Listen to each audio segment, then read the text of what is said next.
if you'd like to learn how to play the lobster, we have some here. And that's not a joke, we really do. So come up afterwards and I'll show you how to play a lobster. So actually, I started working on what's called the mantis shrimp a few years ago because they make sound. This is a recording I made of a mantis shrimp that's found off the coast of California.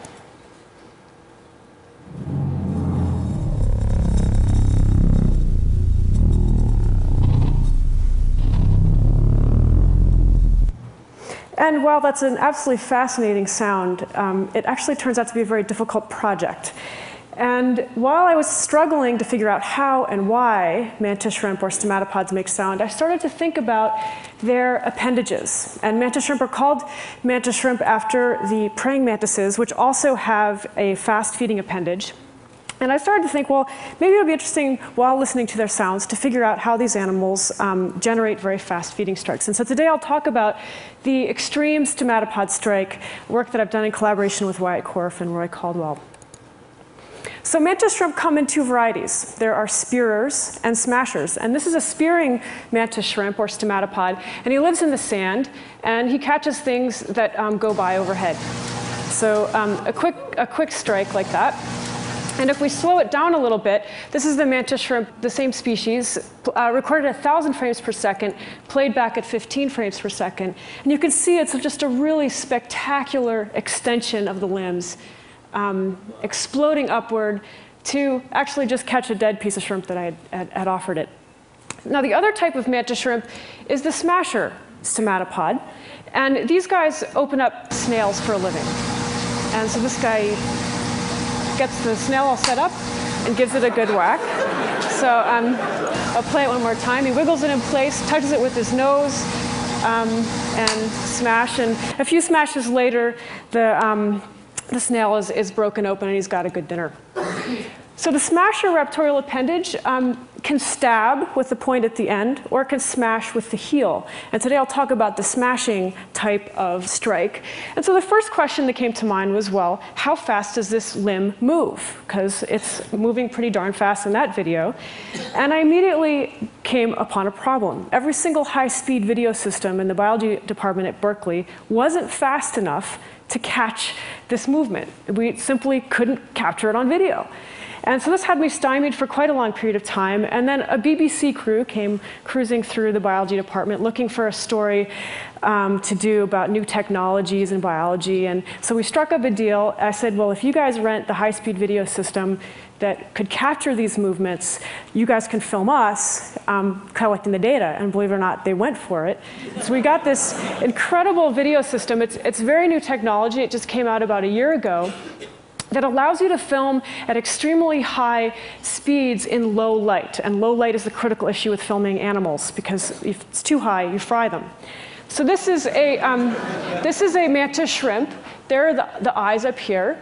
And there's that raptorial appendage, and there's the heel. And that thing's going to swing around and smash this snail. And the snail's wired to a stick, so it's a little bit easier to set up the shot. And yeah.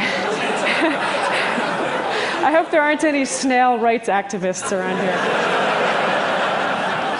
So this was filmed at 5,000 frames per second, and I'm playing it back at 15. And so that's slowed down 333 times. And as you'll notice, it's still pretty gosh darn fast. It's slowed down 333 times. It's an incredibly powerful movement. The whole limb extends out. The body flexes backwards. Just a spectacular movement. And so what we did is we took a look at these videos and we measured how fast the limb was moving to get that back to that original question. And we were in for our first surprise. So what we calculated was that the limbs were moving at the peak speed ranging from 10 meters per second all the way up to 23 meters per second. And for those of you who prefer miles per hour, that's over 45 miles per hour in water.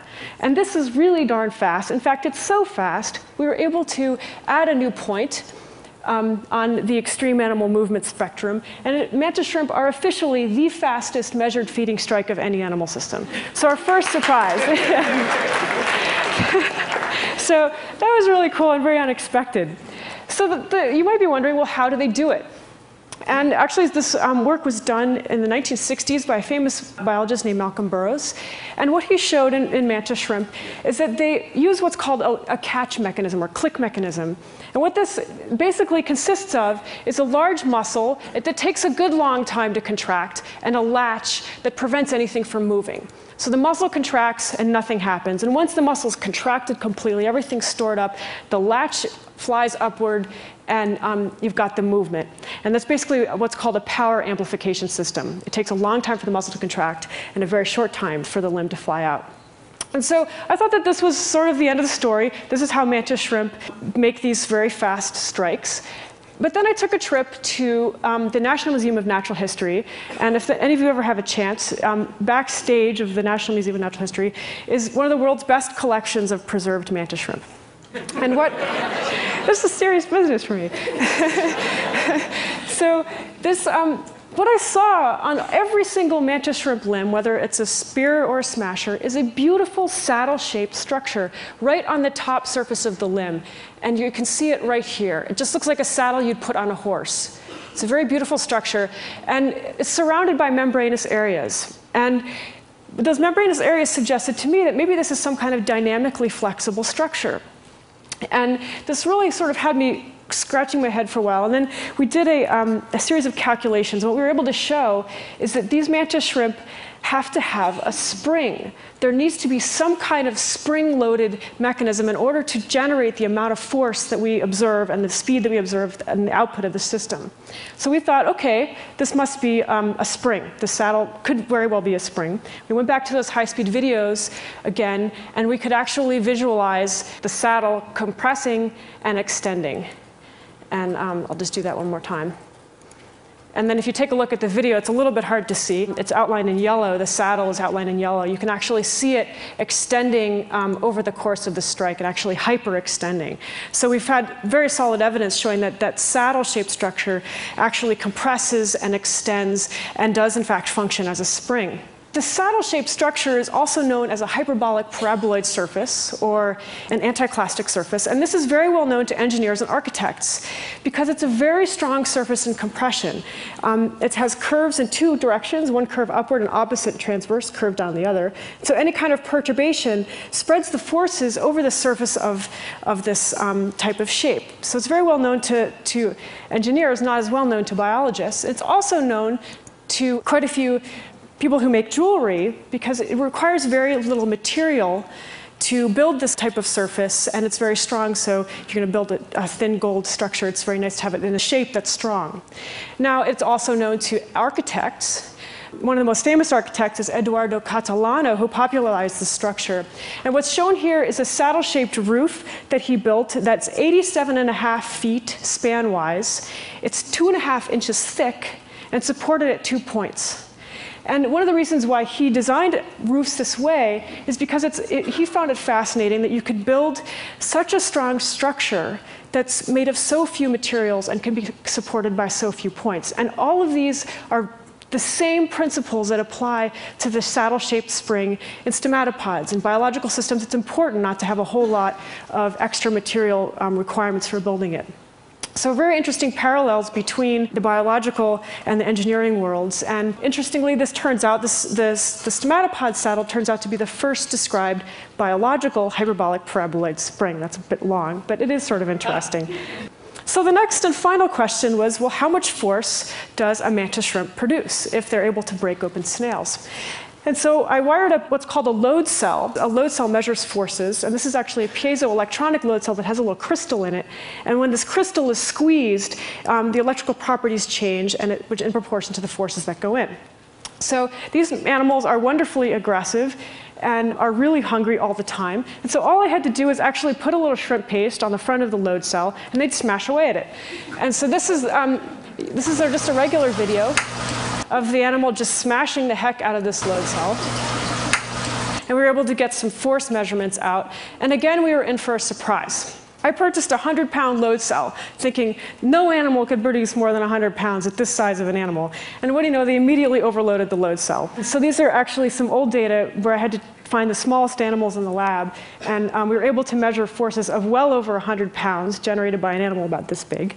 And actually, just last week, I got a 300-pound load cell up and running, and I've clocked these animals generating well over 200 pounds of force. And again, I think this will be a world record. I have to do a little bit more background reading, but I think this will be the largest amount of force produced by an animal per body mass. So really incredible forces. And again, that brings us back to the importance of that spring and storing up and releasing so much energy in this system. But that was not the end of the story. Now, I'm making this sound very easy. This is actually a lot of work. And I got all these force measurements, and then I went and I looked at the force output of the system. And this is just very simple. Time is on the x-axis, and the force is on the y-axis. You can see two peaks, and that was what really got me puzzled. The first peak, obviously, is the limb hitting the load cell. But there's a really large second peak, half a millisecond later. And I didn't know what that was. Now, you'd expect a second peak for other reasons, but not half a millisecond later. Again, going back to those high-speed videos, there is a pretty good hint of what might be going on. Here's that same orientation that we saw earlier. There's that raptorial appendage. There's the heel. And it's going to swing around and hit the load cell. And what I'd like you to do in this shot is keep your eye on the surface of the load cell as the limb comes flying through. And I hope what you are able to see is actually a flash of light. Wow. And so if we just take out one frame, what you can actually see there at the end of that yellow arrow is a vapor bubble. And what this is cavitation. And cavitation is an extremely potent fluid dynamic phenomenon which occurs when you have areas of water moving at extremely different speeds. And when this happens, it can cause areas of very low pressure, which results in the water literally vaporizing. And when that vapor bubble collapses, it emits sound, light, and heat. And it's a very destructive process. And so here it is in the stomatopod, and again, this is a situation where engineers are very familiar with this phenomenon because it destroys boat propellers. People have been struggling for years to try to design a very fast rotating boat propeller that doesn't cavitate and literally wear away the metal and put holes in it, just like these pictures show. So this is a potent force in fluid systems, and just to sort of take it one step further, I'm going to show you the mantis approaching the snail. This is taken at 20,000 frames per second. And I have to give full credit to the BBC cameraman, Tim Green, for setting the shot up, because I could never have done this in a million years. One of the benefits of working with professional cameramen.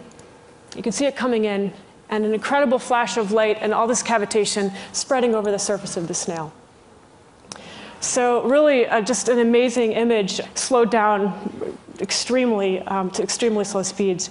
And again, we can see it slightly different form there with the bubble forming and collapsing between those two surfaces. In fact, you might even see some cavitation going up the edge of the limb.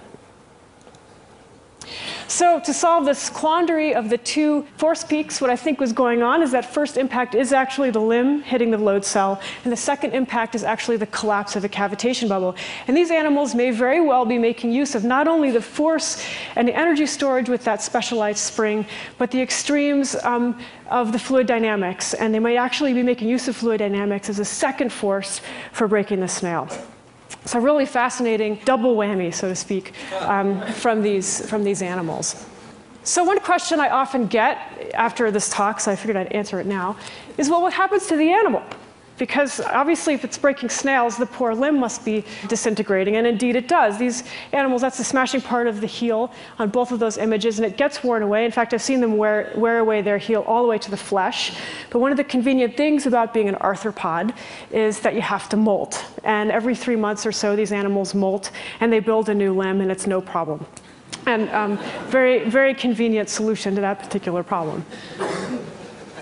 So I'd like to end on sort of a wacky note. Maybe this is all wacky to folks like you, I don't know.